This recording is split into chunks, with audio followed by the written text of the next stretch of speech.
We have to understand, homelessness is not a public safety issue. Homelessness is a public health issue. We have to understand, we have to begin to stop using language that criminalizes homeless New Yorkers. Good morning. This is Epicenter NYC. We connect our communities to news, information, and each other. I'm Andrea Pineda Salgado. In March, Mayor Eric Adams announced his plan to rid the city of homeless encampments. And over the past couple of weeks alone, workers from the Department of Homeless Services and the NYPD have cleared hundreds of encampments across the city. And while Adams has pledged to provide housing, many homeless individuals don't want to stay in a shelter. Between horrible living conditions, strict rules, and very little privacy, some feel it's even worse than living on the streets. In fact, out of the 239 encampments cleared at the end of March, only 5 people moved into shelters. This is why the mayor has favored what's known as a safe haven. A safe haven is considered a low-threshold shelter, which means it has less rules, more privacy, and oftentimes mental health and substance abuse services. Today, I talked to Shams DaBaron. Shams, known as the homeless hero, is a local advocate. He remembers what it was like to be homeless and living in a shelter in New York City. My name is Shams DaBaron. I'm from the Bronx in Harlem. I grew up in foster care since the age of 2. But at the age of 10, I started experiencing homelessness. At the age of 12, I was permanently discharged into the streets without a safety net. I'm known as the homeless hero because I advocate from that experience to empower other people that are homeless and let them know that, you know, our stories don't have to always be or end in gloom or doom. We also can speak to policy and provide solutions. So I'll give you a brief overview because we can go on and on. I've been homeless since the age of 10. So can you imagine in the streets as a single adult? I've been in the streets. The streets, in a nutshell, was much safer and gave me much more sanctuary in terms of having security than the congregate shelters that I was placed in. Those places were dangerous. I call them death traps. So in those places, there were rapes, robberies, beatings, stabbings, security beating up people, abusive interactions from staff members. Those places were so horrible that to go in the streets, I was actually able to regain some of my dignity that was lost in that experience. So survival for me just meant being on my park bench, establishing my own safe area or my own safe sense of security, because it's very dangerous in the streets as well. You're out in the open and you can be subjected to attacks, you know, but you find ways to survive, you know, because I had so many years in it, I kind of learned how to survive in different environments. Yeah. What would make living in the street better than living in a shelter? Like what was the experience like for you? Well, living in the shelters, I mean, you're surrounded, you're in a congregate setting.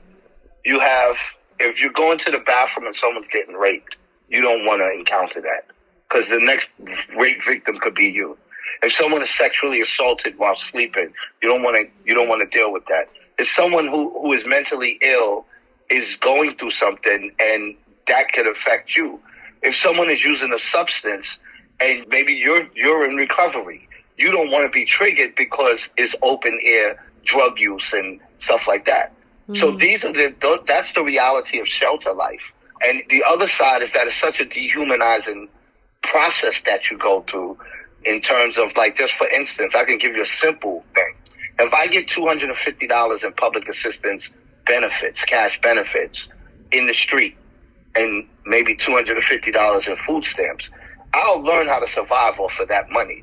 But when you're in the shelter, the choice to go in there means that I will lose $200 out of that $250, reducing my benefit to $50, to $22.50 every 2 weeks. So how do you survive off of that? How do you get basic necessity? So one reason not to go in there is because you simply they will take away what little bit of money that they give you and leave you with nearly nothing.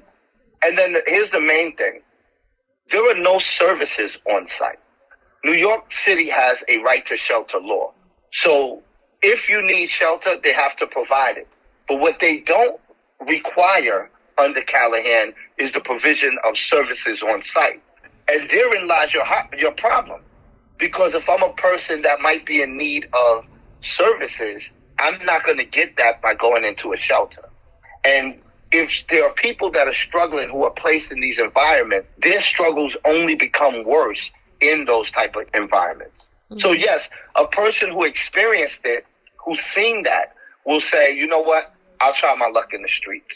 What is the difference between the safe havens and the shelter? What do you think will make them different than the shelters? So the difference between a safe haven, you said safe haven, right? Yeah. And a shelter is, shelters are usually just warehouses. So you get your bed, in 3 hours, your cot. You leave in the morning, be back by 10 before curfew. And if you miss curfew, we'll give you another bed. A safe haven is more of a low barrier environment. Usually, single rooms where you have your own space, or you might share space with somebody, but not large congregate settings like many of the shelters. The other thing is that in the safe haven model that we're trying to have exist, there'll be wraparound services on site. So you can access that as opposed to having to go places, or you may not even want to do all that because it's not part of your lifestyle.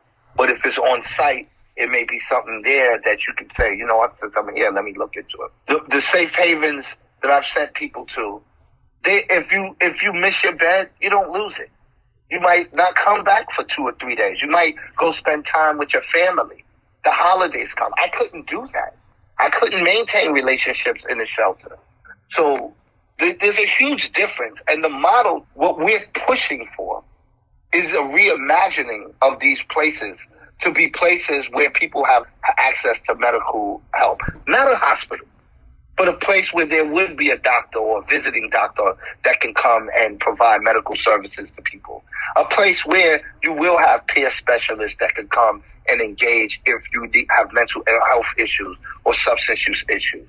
Where you can have programming that might be life skills classes or workshops, that might be resume writing or job development workshops, but it'll be on site as opposed to you being signed off to a whole nother nonprofit that's contracted with the city to do this across town. And it's to me that I've done all of that, and it was so dehumanizing. Like, and then these places didn't quantify themselves. They would tell you as soon as you go in, as long as you sign in, you can sign in and go. They tell you that when you go in. And you're like, well, okay, so much for job development. And that's that. And you're only doing it because you want to keep your public assistance benefits. None of that stuff works. It's just a waste of money. So I want to reimagine the shelter environment and the safe haven environment. I want to close congregate shelters. I don't want that to be an option. You have, I believe the figure is about 18,000 empty hotel rooms currently. Mm-hmm. Why not access that and give people a better dwelling, even if it's temporary, a better temporary dwelling on their pathway towards housing? Mm-hmm. Would you mind telling me a little bit more about how you became the homeless hero? I started inside the shelter because of the food. The food was so horrible. I was like, I gotta do something. And I developed the homeless hero to hide and also to represent all homeless people. And the hero aspect of it comes from Joseph Campbell's book, The Hero with 1,000 Faces. And in that we get something called the hero's journey, which is a template that many storytellers use. So I looked at people experiencing homelessness as being on a journey, with the ultimate goal, the climax of our journey being to put the key into the door of our own dwelling. And how can New Yorkers better help the homeless population of New York City? Like, you know, just a regular Joe, right? How could they help? Well, first of all, when you encounter somebody that's homeless, just smile. And so that's just a start. But there's so many other ways. I tell kids, work with your school or your local clergy and, faith leaders and all community members could do it. But I try to create safe ways for people to engage and do good. So one of the things is do care packages. You can do something, the group Open Hearts Initiative, they do free stores. And I always get people to support them, but also in different parts of the city, they're expanding to open up free stores. So it's a lot of stuff that can be done to actually help people. But the other thing is talk to your legislators. Ask that more be done. Even if you're not homeless, your family is not homeless, even if you're privileged, you got a couple of dollars, homelessness does affect everybody, whether you're riding a train, whether this person is in your building or in front of your building. Just do your part. It's not obligatory, but it shouldn't hurt to engage the political process and say, hey, look, we need you to invest more in housing. There's no reason why people should be living like this. We need you to invest more in ensuring that people that are homeless are being put in safer dwellings. There's a problem with the amount of beds.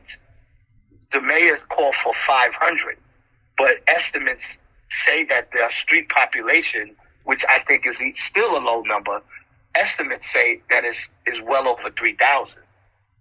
So 500 beds are not going to solve our issue. Yeah. We need more beds. And congregate settings is not an option. That's why we're in the streets. And then what about those who are in congregate shelters? Why are they there for 3 years, 4 years, 5 years? So we need to petition for our legislators to do budgets that make sense to address our real issues. And we have to understand, homelessness is not a public safety issue. Homelessness is a public health issue. We have to understand, we have to begin to stop using language that criminalizes homeless New Yorkers. And a lot of that is because media is fueling that, as well as other people who probably don't really have that type of compassion for people who are less fortunate. Even though safe havens may be a better option than traditional shelters, it's still far from ideal. I spoke to Cynthia V., who was evicted from her apartment in New York City in March of 2020, just 10 days before the eviction moratorium went into effect. The family used their savings and stimulus checks to live in hotels, but it only helped them for so long. Her husband developed a drinking problem, and she sent her son to live with a family friend. She's been in and out of shelters and on Anarchy Row, the homeless encampment located alongside Tompkins Square Park, ever since. I have been homeless this time for 2 years. I was evicted 10 days before they did the moratorium. So I've been with this group about, get close to a month now. And how did you, feel about today's sweep? What was about to become a sweep? Well, they made us an offer. Generally they make offers. They try to get you to accept services. And in this case, we told them we wanted apartments, that we were not interested in talking about any other alternatives. And he said he'd make calls and see if his cloud could move that along. And what are some of the things you don't like about living out here in the street? Well, I have trouble sleeping at night because I imagine someone coming by and just shooting up each tent as they go down the line. Yeah. But my stuff gets ruined in the rain near constantly. People steal from me. I've lost 3 phones because I fell asleep with it in my hand, and then they take it. What is something that you would like New Yorkers to know about houseless folks like you? That if you live paycheck to paycheck, if you are not in the corporate suites, then you're really just one illness, injury, bad luck thing. My husband had a midlife crisis, and that's why we're homeless. It can happen to anyone. Yeah. Would you actually mind telling me a little bit more about how you became homeless? I know you told me that you were evicted, but was there something leading up to that? Yes, my husband had been working 2 jobs with very little time off for a long time. And as he approached 50, he started feeling the burden. He had a midlife crisis, and he started to drink. The pressure was very great on him to work these jobs and pay the ever-increasing bills. We should have been in the lower end of the middle class, but we do not have a spotless credit record, so they would not allow us to move into an apartment. Eventually, we spent all the money on hotel rooms, and the cost kept creeping up. I couldn't do this to my son, having to move all the time, living on the street, and going through the police raids because he's just a teenager. It already has screwed up his education. Between COVID and homelessness, it's broken up our family. We all 3 are doing different things. We've been together for 15 years and living together for 12. It was a year in the shelter, 2 years in the apartment they placed me in, and then the rest of the time we were together after that. And where's your husband now? I don't know. Wow. He hasn't come to find me though, so I guess he's not going to. And how can New Yorkers help a person like you? I think they've been very generous with helping me out with the basic living essentials. But I think for the bigger picture, if you see that someone is being swept, you could express your support for that person. Maybe call 311 and say that you are concerned for the welfare of this person because they are being swept, because their house is being taken. Or go out and show your support in person.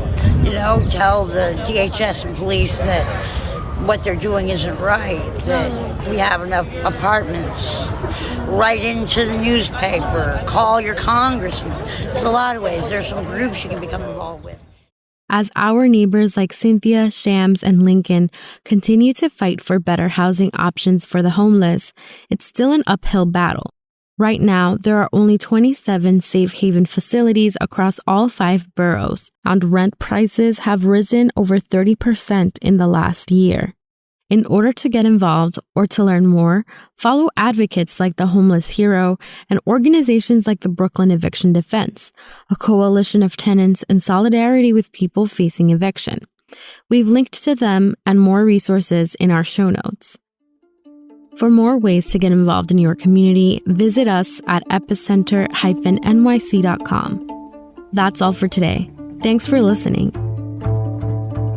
And thanks for supporting us as we do our best to support our community. We couldn't do it without you. And if you're not already a member, sign up today by using the link in our show notes. Our intro music is All the Pretty Horses by Karavika. You can find more of their music on their website, linked to in our podcast description.